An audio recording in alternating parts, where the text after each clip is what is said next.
Le docteur Elisa Pecorelli est une chirurgienne d'origine italienne. Et si ses journées sont bien remplies, elle s'attache à maintenir l'équilibre entre sa vie professionnelle et sa vie privée. Tous les mardis, Elisa s'est aménagé une pause déjeuner avec ses meilleurs amis. Mais la chirurgienne a visiblement du mal à décrocher de son travail. Elisa est toujours au téléphone. Puis elle est disponible tout le temps, donc on l'appelle le soir, le week-end, je sais pas quand la dernière fois. Le travail, c'est jamais loin. Ouais, c'est vrai que tu as toujours Quand vous parlez de moi, c'est ça. Oui, on parle de toi. Je suis assez souvent au téléphone. C'est une façon aussi d'organiser les choses, même si je ne suis pas à la clinique, mais j'arrive à gérer. Là, c'était pour les blocs cet après-midi. Alors tout est prêt, mais là, je veux m'assurer qu'on a bien reçu les prothèses, les choses, le matériel qu'on a commandé. À la rentrée, hein. Alors, le déjeuner de rentrée, les filles. On voit tout de suite qui est chirurgien. Ouais. Qui va opérer cet après-midi. On voit tout de suite qui va opérer cet après-midi. Non, ça, j'ai pas de mérite. J'aime pas l'alcool, sauf un peu de champagne avec vous. Elisa et ses copines se sont connues par l'intermédiaire de leurs enfants qui étaient à l'école maternelle ensemble. Ce sont elles qui ont permis à la chirurgienne italienne de s'acclimater quand elle s'est installée à Paris, il y a 20 ans. Avec Isabelle, on s'est allé toujours une semaine, 10 jours, quelque part. Et avec Sophie aussi, on a fait des week-ends. Je dirais que c'est vraiment ma famille. Elisa est aux yeux de ses amis une mère et une femme sur qui on peut compter. Et Orit, son amie, italienne comme elle, ne cache pas son admiration. Elisa, elle est toujours de bons conseils. Son métier lui va très bien dans la mesure où elle aide les gens à aller mieux et à se sentir mieux. Et c'est quelqu'un qui a cette capacité à comprendre les gens dans leur profond, à les écouter, à les aider. La sensibilité, l'écoute et l'ouverture, ce sont les qualités qui font d'Elisa un chirurgien très apprécié.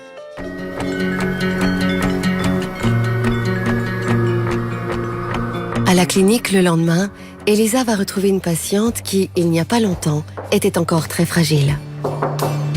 Bonjour. Ça va? Oui, vous? En forme? Oui, moi, oui.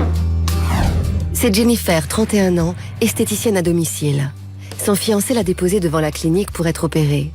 Jennifer est une ancienne anorexique et elle a gardé une silhouette très menue et un buste plat.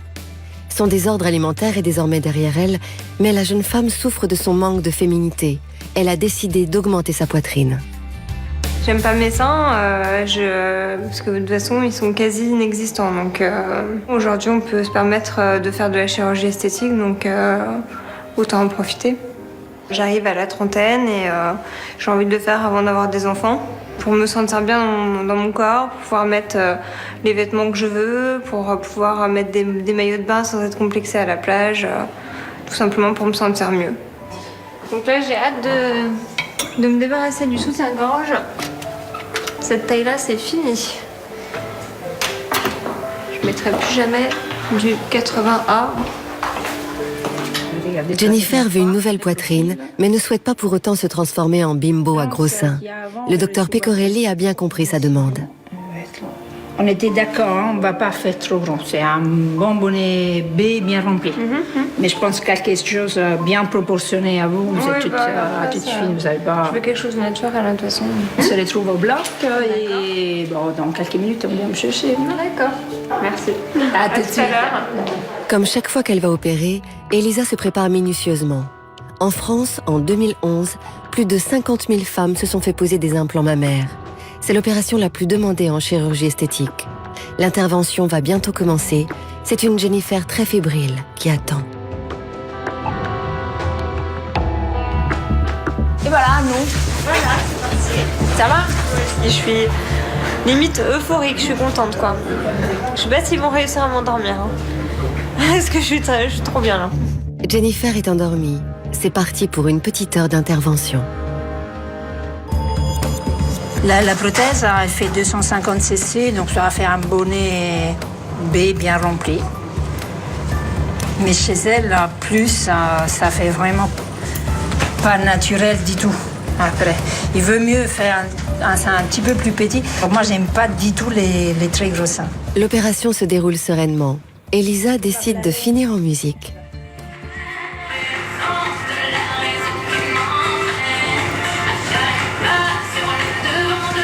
J'aime bien travailler avec la musique. Ouais.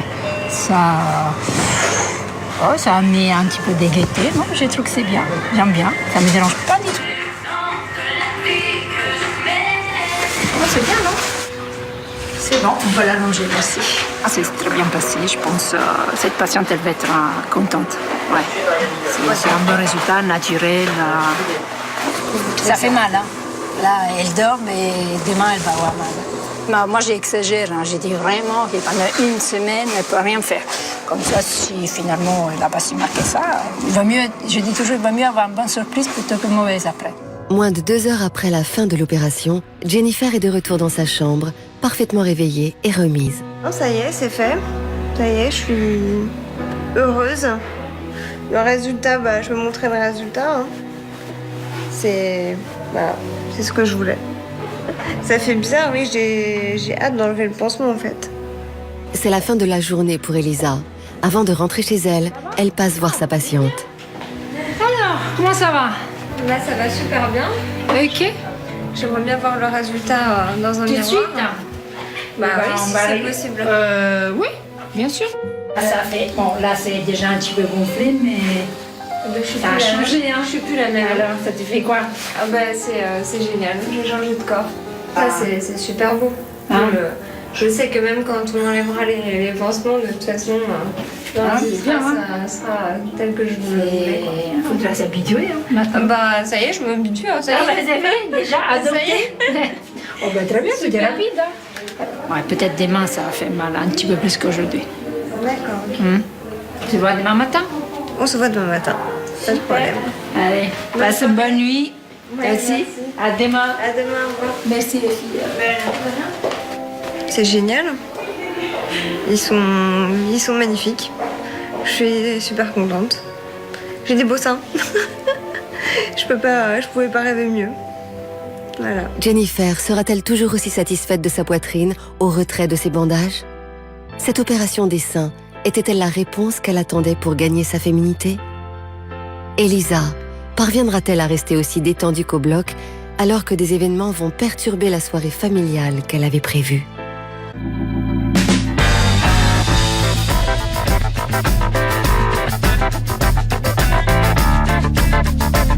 Aujourd'hui, le docteur Elisa Pecorelli revoit Jennifer qu'elle a opérée il y a 3 semaines d'une augmentation mammaire. Jennifer, bonjour. Bonjour docteur. Vous allez bien? Et vous? Jennifer, 31 ans, est esthéticienne. Ancienne anorexique, elle souffrait terriblement de son manque de féminité. Et c'est une jeune femme métamorphosée qu'Elisa reçoit dans son cabinet. Ça va? Très bien. J'ai pas du tout de douleur. Tout va bien. Au niveau de la cicatrice aussi, c'est bien. Elle est toute petite, toute fine, donc moi je la vois même plus. Hein. C'est vraiment parfait. Par contre, vous avez changé les coiffures. Oui, j'ai tout Vous avez changé. coupé. C'est ça qui vous a donné l'idée Le renouveau, envie de changer de tête aussi, de changer de style vestimentaire. J'ai changé la couleur des cheveux, j'ai tout changé en fait. C'est un choc, mais je m'attendais. Je sais que très souvent, quand on met des prothèses, on change. On a envie de changer après la couleur des cheveux, la coupe, la façon de s'habiller. Elle est très souriante. Eh bien, ça fait plaisir. Bon, alors, on va regarder. Je veux juste vérifier les cicatrices et tout ça. D'accord. OK? Ok. Place à l'examen, le corps de Jennifer va aussi bien que son mental. Le soutien-gorge, ça a changé. Hein? Ça, c'est les soldes. Ah oui, les soldes. C'est vraiment très, très joli, votre soutien-gorge. Depuis que j'ai ma nouvelle poitrine, je fais des folies. Hein. Oui. Oh, la prothèse est souple. Hein. Donc effectivement, la cicatrice, on voit quasiment plus rien. Hein. Et donc vous dites c'est là que vous sentez un petit peu moins ces côtés-là. En fait, Ouais. ça fait une sensation bizarre, mais bon. Ça va finir par partir, mais la prothèse elle est très très souple, il n'y a vraiment aucun problème. Pour moi, c'est parfait. Impeccable. Sinon, on se reverra d'ici quelques années pour faire plus gros peut-être. Ah bah, on verra, on n'est pas là. Hein. Pour l'instant, profitez-en bien. Au revoir, Au revoir Jennifer. Depuis qu'elle a un nouveau profil de buste, Jennifer est une femme transformée. Nous l'avons retrouvée quelques jours plus tard. Elle qui pensait les folies vestimentaires impossibles peut désormais assumer son goût pour la lingerie. Cet après-midi, elle se rend dans la boutique de sous-vêtements de l'une de ses amies. Bonjour. Salut Nicole. Comment ça va? Tu aurais pu nous amener le soleil? Ah oui, désolée. Ça va? Neuf, oui, très bien. Bah, je vais faire mes petites emplettes. Je voulais des trucs qui changent un petit peu de l'ordinaire. Alors ça va certainement te plaire. Ah, Je te laisse essayer. à tout de suite. À tout de suite. Alors, ça dit quoi? Bah écoute, Waouh. c'est parfait. Regarde ça dans le miroir. C'est vrai que c'est sympa, hein? D'accord. Non, il n'y a rien à faire. Là, tu es bien maintenu. T'es pas trop serré? Non, ça va, c'est parfait. C'est vrai que c'est parfait. Il te va vraiment très très bien. J'ai eu Jennifer en tant que cliente avant l'opération. Mais Jennifer était bien moins épanouie. Elle ne trouvait pas ce qu'elle voulait tout le temps. Et puis, j'ai eu Jennifer 2 mois après son intervention. Et là, j'ai eu affaire à une nouvelle jeune femme. Et là, il n'y a rien à dire. Les essayages autrefois éprouvants qui visaient à masquer ses petits seins se sont transformés en moments de joie. Je pense que ça va plaire à mon âme. Tu vois, que du bonheur. Maintenant, quand je me vois dans un miroir, je me trouve jolie. Je suis contente, les complexes sont partis et voilà, c'est juste parfait. Tous les complexes de Jennifer se sont envolés. Une transformation physique et aussi morale, car c'est sa personnalité qui s'est épanouie.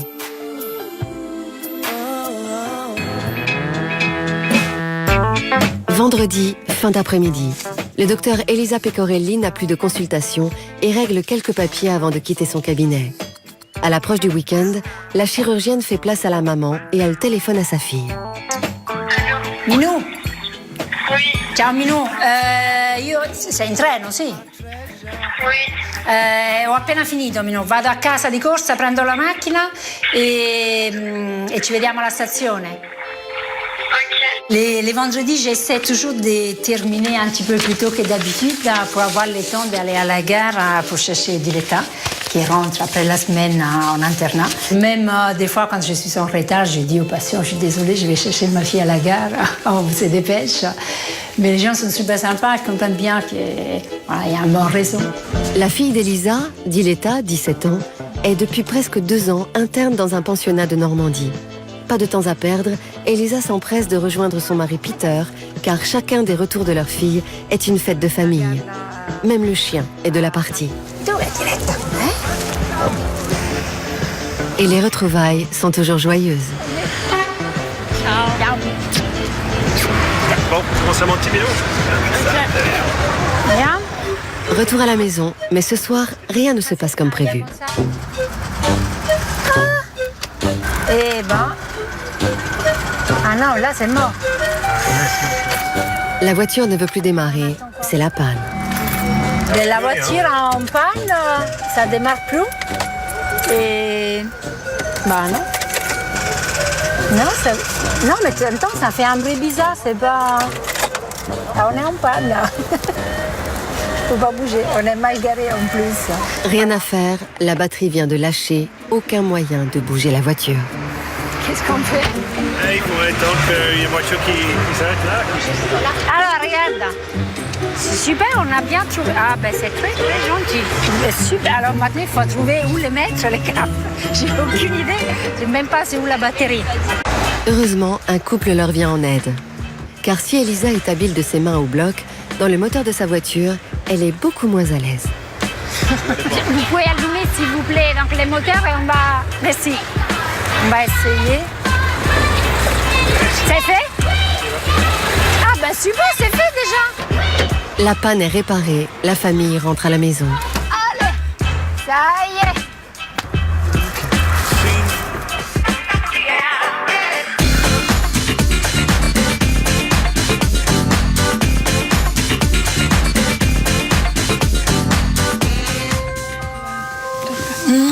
Tu veux gratte-gratte? Oui. Gratte-gratte, c'est une habitude qu'on a pris avec Diletta depuis toute petite. Elle a commencé en bébé. Encore maintenant, j'aime bien me mettre sur ma maman et elle me gratte le dos. Après, quand le dos, j'en ai marre. Après, c'est les jambes, après, c'est le bras, la tête. C'est notre petit moment avec maman, vraiment. C'est les gratte-gratte. Ce soir, il manque Federico, le fils d'Elisa. Il est à Bordeaux en stage, mais en véritable maman, elle ne le laisse pas sans nouvelles. On va appeler ton frère.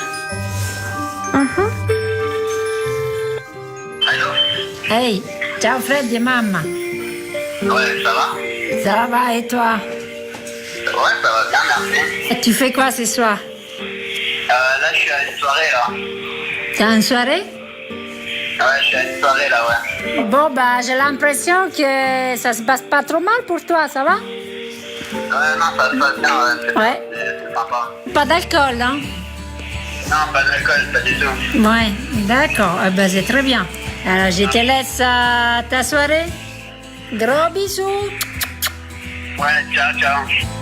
Et ben voilà, il va bien. C'est vraiment un peu la maman italienne dans toute sa splendeur. Donc elle va être... elle va passer des moments, elle est vraiment très fusionnelle avec les enfants. Après les aventures de la soirée, l'ambiance est à la détente. Dès lundi, Elisa retrouvera de nouveaux patients.